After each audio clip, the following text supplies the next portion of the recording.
তো আজকে আমরা একটা বিষয় সম্বন্ধে জানবো, কারণ আমরা এই জিনিসটা আমরা প্রত্যেক ব্যক্তি আমাদের জীবনে চাই। তো সেটা কি? তো হয়তো এখন আমরা ভেবে সেই প্রশ্নটা তো পাচ্ছি না, কিন্তু আসলে আমরা সেই জিনিসটা আমরা ডেইলি লাইফে আমরা চাই সবাই। সেটা হচ্ছে কি, দেখ যে একটু শান্তি, সবাই একটু শান্তি চাই। হ্যাঁ, যে আমাকে একটু শান্তি দাও, শান্তি দাও। তো প্রত্যেক ব্যক্তি বিভিন্ন ওনার জীবনে বিভিন্ন পরিস্থিতিতে বিভিন্ন ভাবে বিভিন্ন দিক থেকে মানে অশান্তি ভোগ করছে জীবনে। তো আমরা কিভাবে শান্তিটা আমাদের জীবনে প্রাপ্ত হতে পারি, তো সেই সম্বন্ধে ভগবত গীতাতে একটা শ্লোকে ভগবান বলেছেন অর্জুনকে সেই মানে সিক্রেটটা। তো আসলে আমরা সেই সিক্রেট সম্বন্ধে আজকে জানার চেষ্টা করব।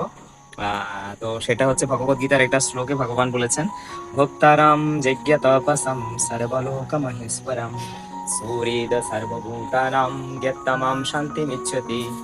তো একমাত্র যদি আমরা ভগবত গীতাতে ভগবান বলেছেন ভক্তারাম যজ্ঞ তপসাম, ভগবান হচ্ছে একমাত্র এই পৃথিবীতে সবকিছুর ভক্ত হচ্ছে একমাত্র পরমেশ্বর ভগবান। তো সেটা যখন আমরা ভালোভাবে জানতে পারবো, তখন আমরা শান্তি লাভ করতে পারবো। কারণ এখন আমরা ভাবছি আমরাই ভোক্তা, আমি যা কিছু করছি বা আমার ফ্যামিলিতে যারা রয়েছে ওরা সবাই আমার আন্ডারে রয়েছে, বা আমি এই সমস্ত সম্পত্তির মালিক, আমি হচ্ছে ভোক্তা। তো তার জন্য আমরা মানে দুঃখী হয়ে যাচ্ছি। অ্যাকচুয়ালি ভক্ত হচ্ছেন পরমেশ্বর ভগবান শ্রীকৃষ্ণ, আর এটা আমরা যখন ভালো আমরা শান্তি লাভ করতে পারবো। আর যজ্ঞ তপস্যাম, এই পৃথিবীতে সমস্ত যজ্ঞ এবং তপস্যার জগতে একমাত্র মালিক হচ্ছেন পরমেশ্বর ভগবান শ্রীকৃষ্ণ। তো এখন হয়তো কেউ যজ্ঞ করছে, তো যজ্ঞ করছে ওনার নিজের লাভের জন্য করছে, বা যজ্ঞ করছে ওনার সম্পত্তি বাড়ানোর জন্য বা বিভিন্ন দেব দেবীতাকে খুশি করার জন্য।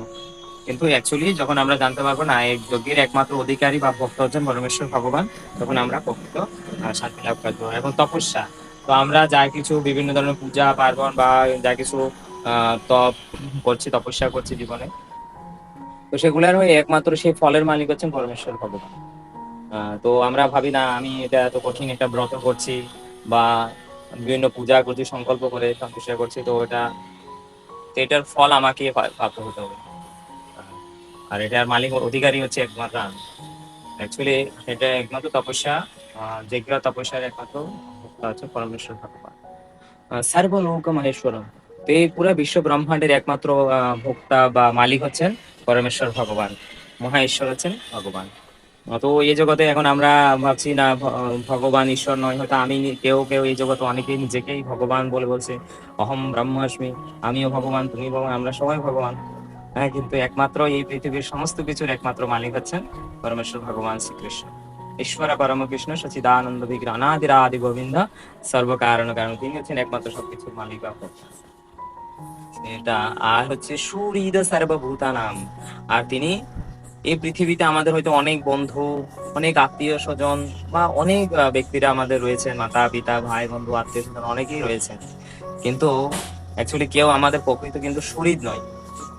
তার জন্য সবাই একসময় হয়তো আজকে যে আপনাকে বন্ধু ভাবছে, হয়তো সে একদিন আপনাকে ছেড়ে চলে যাচ্ছে, যে আপনার মাতা পিতা হয়তো আপনাকে না দেখলে থাকতে পারতো না, বা আপনিও না দেখলে থাকতে পারতেন, বা আমরা এরকম পরিস্থিতির সম্মুখীন হই। কিন্তু ওই মাতা পিতা দেখা যায় ওই সন্তান বা সন্ততিদেরকে ছেড়ে আবার চলে যেতে লাগছেন এই পৃথিবীর মানে প্রকৃতির নিয়মে, ভগবানের আইনের নিয়মে, কালের পরিবর্তনে সবাইকে যেতে লাগছে। কিন্তু ভগবান তিনি অতীত ছিলেন, বর্তমানও আছেন, এবং তিনি ভবিষ্যৎ আমাদের সঙ্গে সবসময় থাকবে। ওই জন্য ওনাকে বলা হয় সুহৃদ সর্বভূতানাম। হুম। আর এই জগতে যাদের সঙ্গে আমাদের এটা শারীরিক একটা সম্বন্ধ, এটা হচ্ছে ক্ষণিকের জন্য। মহাজনরা বলেছেন যেরকম সমুদ্রের মধ্যে আমরা কখনো যখন যাই, হয়তো অনেকে পুরী গিয়েছেন বা কোনো সমুদ্রের ধারে গিয়েছেন, তখন ওখানে দেখা যায় অনেক খড়কুটা বিভিন্ন জায়গা থেকে এসে একসঙ্গে হয়ে যায়। যখন আবার ঢেউ আসে, তখন ঢেউয়ের সঙ্গে আবার সেই খড়কুটা বিভিন্ন জায়গাতে পৃথক পৃথক হয়ে যায়। তো এই মায়ার জগতে এরকম আমরা বিভিন্ন জমি থেকে এসে, বিভিন্ন ইয়ে থেকে এসে আমরা হয়তো এখন বর্তমান হয়তো আমরা মাতা পিতা ভাই বন্ধু আত্মীয় স্বজন একটা ফ্যামিলিতে রয়েছে, কিন্তু সবাই কালের পরিবর্তনে সবাই আবার যার যার জায়গায় বিভিন্ন ইয়েতে আমরা চলে যাই। কিন্তু ভগবান সবসময় আমাদের সঙ্গে আছেন এবং তিনি থাকবেন। এই জন্য ভগবানকে বলা যায় সুহৃদ সার্বভূতানাম। আর ভগবান আমাদের সকলের এই বিশ্ব চরাচরে যত জীব দুনিয়া আছে সকলের তিনি হচ্ছেন একমাত্র সুহৃদ বা বন্ধু।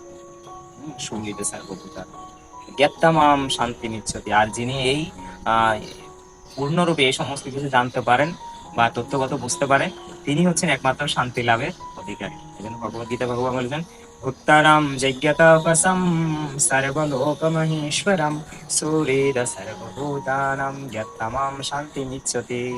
তো জন্য আসুন আমরা সকলে সেই ভগবানের উপদেশ আমরা পালন করার চেষ্টা করি, তাহলে অবশ্যই আজ যারা আমরা অশান্তিতে রয়েছে অবশ্যই আমরা সকলে